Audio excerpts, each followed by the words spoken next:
दोस्तों, इस कहानी की शुरुआत बिहार राज्य के मधुबनी जिला के एक छोटा सा परिवार से शुरू होता है। परिवार में 4 लोग हैं। एक माँ है, एक पापा, उसका एक बेटा और उसकी एक बेटी है। उसके पापा का नाम राजू मंडल और माँ का नाम है राधा। उसके पुत्र का नाम विनोद और उसकी पुत्री का नाम सीता है, जिसका शादी हो चुका है और वो अपने ससुराल में रहती है। बेटा उसका विनोद जो है 10वीं और 12वीं की पढ़ाई करने के बाद बिहार इंजीनियरिंग का एग्जाम क्वालिफाई करता है और अपने ट्रेनिंग के लिए कॉलेज में एडमिशन लेकर के चला जाता है। उसका पापा दिल्ली में बर्फ फैक्ट्री में काम करता है और उसकी माँ घर पर 10 से 15 बकरियां पाल रखी है, जिससे जिसको बेच करके उसका जो है गुजारा चलता है। क्या बताए दोस्तों, उसकी माँ जो है और पापा इस तरह से गरीबी में जूझ रहे हैं। उसकी बेटी की जो शादी हुआ था, तो शादी में गांव वालों से काफी कर्ज ले रखा था, जिसके कारण उसका हालात इतना खराब हो गया था कि 2 वक्त की रोटी और सही से कपड़ा नहीं पहन पाता था।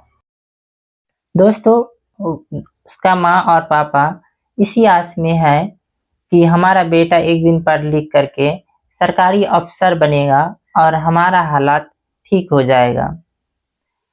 दोस्तों, एक दिन जो है विनोद के दोस्त का फोन आता है पटना से। आशीष नाम है उसके दोस्त का। फोन आता है, कहता है काफी देर तक दोनों में बातचीत होता है, विनोद और आशीष में। और बातचीत होने के बाद आशीष अपने रूम पर पटना कह रहा है मिलने आने के लिए विनोद को।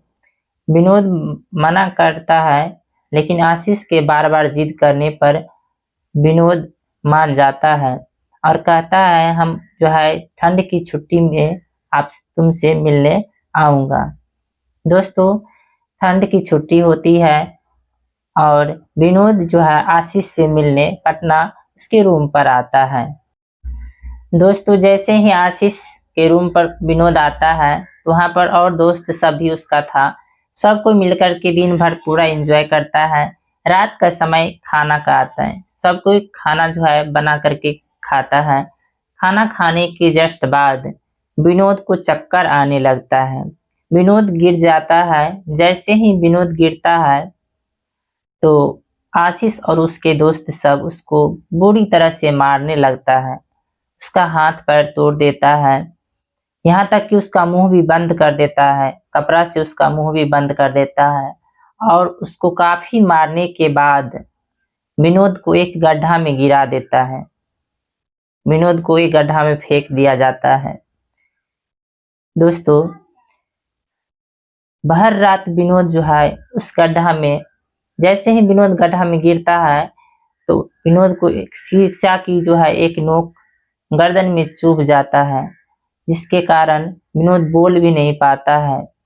भर रात विनोद उस गड्ढा में तड़पता रहता है, पर कोई उसके पास नहीं जाता है।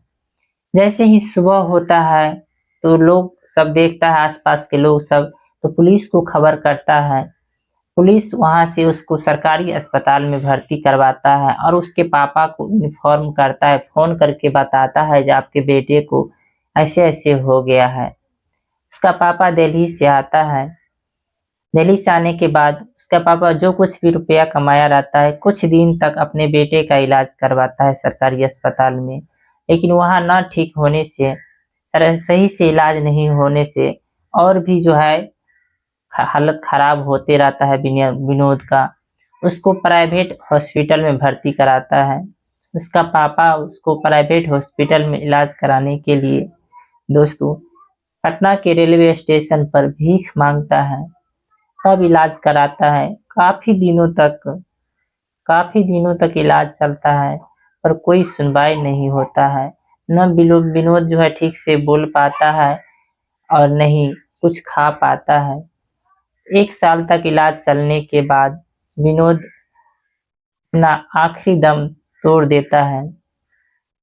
शायद किस्मत को कुछ और ही मंजूर था। जितना भी रिश्तेदार सब था सब पटना पहुंचा और उसको वहां से उसके पापा को और उसको घर लाता है और घर पर अंतिम संस्कार उसका होता है, दाह संस्कार उसका होता है। दोस्तों यह कहानी यहीं पर खत्म होता है। आप लोग बताइएगा दोस्तों कमेंट करके आप लोगों को यह कहानी कैसा लगा। आप लोगों को अच्छा लगा होगा तो एक प्यारा सा एक छोटा सा कमेंट कीजिएगा, जिससे हमें भी और जो है खुशी हो उस और भी जो है वीडियो बनाने का जोश जुनून हमारे अंदर आए और हम आप लोगों को इसी तरह का कहानी आप लोगों को बताए। हमारे यह कहानी जो हम अपने गांव के किसी परिवार पर जो है लिए हैं, कोई परिवार में ऐसा ही घटना हुआ है जिस पर हम लिए हैं कहानी बनाए हैं। यह कहानी में सिर्फ नाम सब हम चेंज कर दिए हैं, लेकिन हमारे गांव का ही यह कहानी है। दोस्तों एक प्यारा सा कमेंट और एक लाइक और एक सब्सक्राइब करना नहीं भूलिएगा। तो चलिए तब तक के लिए हम लोग नमस्कार। आप लोगों को अगले वीडियो में फिर से मिलते हैं। Bye bye.